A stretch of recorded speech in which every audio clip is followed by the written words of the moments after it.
নমস্কাৰ। বৰ্তমান কালি আমি যোৰাতি বোকাত আহি পাই গ'লোঁ। আজি বৰ্তমান কাম ধৰি আছোঁ এতিয়া বগলীকা।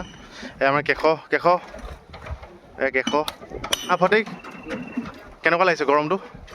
আৰু এয়া পংকজ, এই আমাৰ ৰিধি ফুটা মাৰি আছে, পংকজে ফেন বক্স লগাই আছে। আৰু এইফালে পাইপ চাইপবোৰ ধুনীয়াকৈ কাটা কাটি হৈ গৈছে বাৰু। এতিয়া কাইলৈ চাট ঢালিব।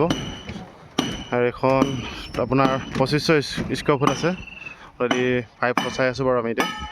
কিমান দেৰি হয় নাজানো খালি এতিয়া। আৰু বৰ্তমান অকণমান কাটিলে হাতখন, সেইটো কাৰণে মই হাতত মাৰিব পৰা নাই বাৰু। বাকী ল'ৰাকেইটাই মাৰি আছে। আমি এতিয়া বৰ্তমান ইয়াত আছোঁ 5জন।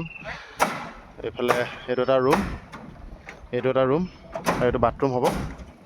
এইটো বাথৰুম আৰু এইটো এটা ৰুম, এইটো এটা ৰুম আৰু এইটো এটা ৰুম। এইটো হল হ'ব, সেইফালতো হল, এইটো কিটচেন আৰু এই ড্ৰয়িং ৰুমটো। এতিয়া বৰ্তমান আমি কাম লাগি আছে। ৰ'দটো পূৰা ফাটা চিটা ৰ'দ দি আছে বাৰু এতিয়া। আৰু কাইলৈ আকৌ বেলেগ জেগাত কাম ধৰিব আছে। আজি কেইটা বাজে নাজানো বাৰু। এতিয়া চাটাৰিঙত পাইপ ফচাই আছোঁ এতিয়া বৰ্তমান।